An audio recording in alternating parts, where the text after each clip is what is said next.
It's snowballed since then, but this is the start of it. This picture at the time, as a newspaper journalist, I can tell you, it was sensational.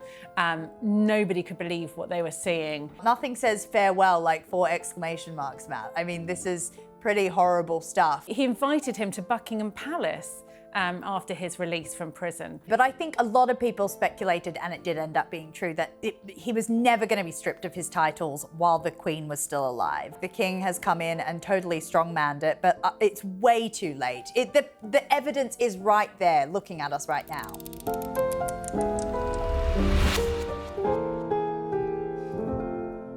Welcome to Royal Exclusive Rewind, where we delve back into the files and relive some of the highlights and lowlights of royal family history.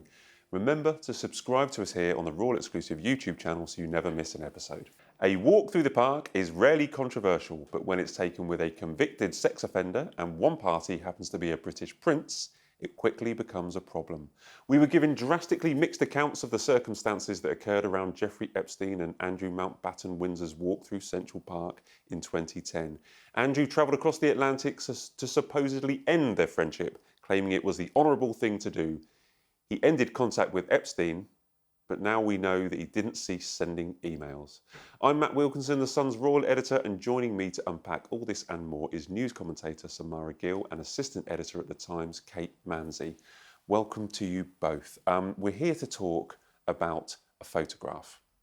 It was a photograph of Jeffrey Epstein and Prince Andrew, or as he was known then, Prince Andrew, walking through Central Park. An innocuous photograph. Why is it so controversial? Well, seemingly innocuous, but of course it brought everything that we've been talking about the last few weeks into sharp focus. So this is Andrew meeting Jeffrey Epstein after he's released from prison and house arrest following his sex offence conviction. Andrew later said that he went over in person to stay at the sex offender's house because he wanted to break off the friendship face to face, because he thought that it was the honourable thing to do. And this picture at the time, as a newspaper journalist, I can tell you, it was sensational. Nobody could believe what they were seeing. The fact that they were there together, that they were walking in Central Park in Manhattan, the fact that Andrew was staying at Epstein's house was just staggering. As a member of the British royal family, it really was just an absolute sort of head in hands moment for anybody you spoke to at the palace. They couldn't believe it. Well, it's worth remembering that the walk in the park was in 2010.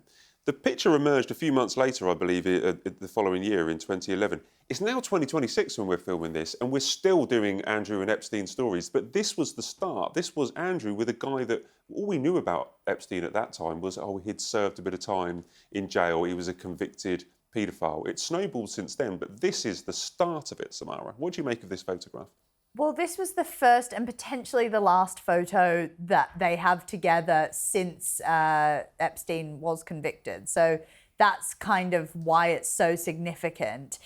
Now we've obviously got these emails that have just recently come out where we know that what Andrew was saying in that interview was not correct, because he, quote, said, "keeping close touch. We'll play some more soon," with 4 exclamation marks. Now, nothing says farewell like 4 exclamation marks, Matt. I mean, this is pretty horrible stuff, and it just shows that he had no intention of ending that friendship. It was much more a continuation. And I mean, what were they talking about? That I would love to have been sort of a fly on the wall or a fly buzzing around them as they were walking through the park. I can tell you, that's not a breakup. That's not a breakup picture. And they even seem to be wearing kind of his matching jackets, don't they, as well? I mean, yes. Presumably they were sort of given to them on the way out the door by some aide of Epstein's. But Samara's absolutely right. You know, he said that this was the breakup picture, but in actual fact, just a couple of weeks later, we've now seen in the latest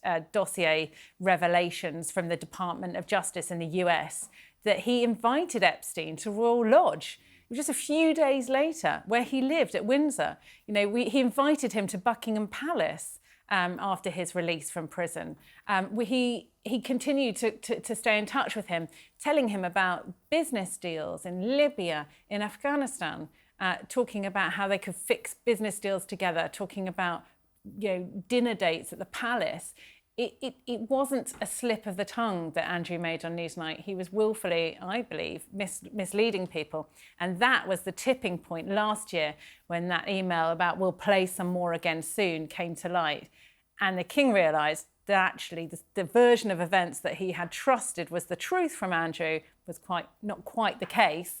Within a few weeks, we actually saw real, for the palace, very fast action. And that's when the King took action and decided that enough was enough. He had to remove those titles from Andrew finally. It's a really good point. The King removed the titles and kicked him out of Royal Lodge last year, in October 2025. That's when he told him. Newsnight was 2019 when Andrew said that, it was the most honourable thing. It was an honourable thing to do to go and say goodbye to his friend. This emerged in 2011. What, Samara, if the palace had acted in the way that they have recently, way back in 2011? We could have ended it then. Completely. I mean, this thought has crossed my mind multiple times. They've had enough opportunities, haven't they? Yeah. Well, exactly. But I think a lot of people speculated, and it did end up being true, that he was never going to be stripped of his titles while the Queen was still alive. Now, I don't like to talk badly about the Queen because she is an absolute bastion of British greatness, and she was totally stoic and pretty much never put a foot wrong. But with Andrew, she was always extremely chummy. As we know, he was Mummy's favourite. She settled his legal bills, and I don't think she would have wanted him to face any repercussions, at least while she was alive. I think she was much more of the fact of sweeping it under the carpet, seeing if it would go away. And you're right, the King has come in and totally strongmanned it, but it's way too late. The evidence is right there looking at us right now. Well, That could have been it. Sorry, I suppose it was the gravity. I think people didn't know the depth of the relationship at the point. I think that's the only kind of get out. I think they didn't quite know the extent of these emails. He was, as a result of this, his role as a trade envoy. I mean, Andrew was at a job where he travelled the world as a UK trade envoy. Imagine that now. That was terminated because of this. And then Sarah Ferguson, actually, a few months after this photograph emerged, it was found out that she'd actually asked or received a loan from Jeffrey Epstein as well. She admitted, didn't she, that she'd taken £15,000 and then she said she'd paid it back. What the latest documents, of course, show is that she was also wired $150,000 from Epstein's account to her account. Now, it transpires that was just her profit from her own share options that she had earned through her job with Weight Watchers. But nevertheless, it shows there was money going across the Atlantic. There were emails back and forth. There were lots and lots of BlackBerry instant messaging, the BBMs that people had when people had BlackBerries, flying between them all the time. And it just wasn't the case that that this was the breakup picture. And that's why it was so controversial. Not only was it controversial that he was there with Epstein, but the fact that he then lied about it subsequently. Now, I've seen there's been two very good dramatisations of the Newsnight interview, and I believe it was Amazon and Netflix, and one of them follows the photographer that took this shot. He was cycling around or he was racing around Central Park trying to get the picture. There is a theory that, it was almost like set up, that it was almost like this picture needed to come out. It kind of helped Epstein, or it kind of showed off this relationship. No, I know exactly what you mean. Yeah. I think there is a theory, isn't there? There are loads of conspiracy theories around Epstein, around his death in a New York prison cell. And there is one school of thought that thinks that perhaps Epstein knew how public a walk would be, then perhaps it would be picked up. Now, what would be in it for Epstein? Well, who knows? But the latest dossiers show that he certainly had a lot of embarrassing pictures about his very high-profile associates. Look at Peter Mandelson, who until recently was US ambassador for the UK, being pictured in his underwear with a woman, next to a woman. Look at the picture of Andrew that we've seen emerge over the weekend, in which he's on all fours over a woman lying on the floor. These were all taken in Epstein's properties. People use the word compromat. Well, I don't know if that's the case, but certainly Epstein had a lot of information, a lot of embarrassing pictures and detail about his high-profile associates.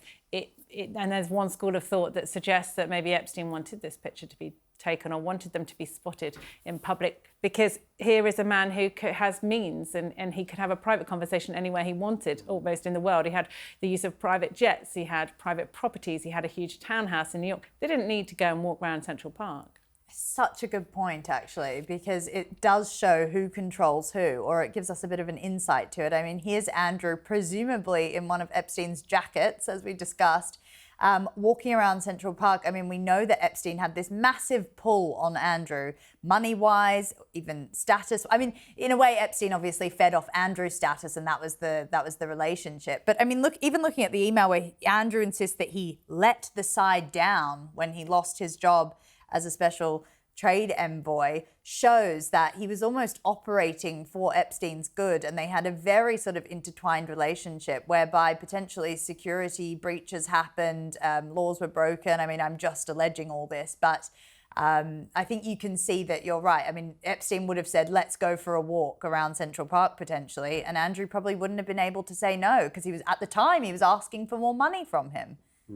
Although I raised the idea that it was almost set up, that almost makes Andrew appear as the victim, which is not something I was kind of intending to do.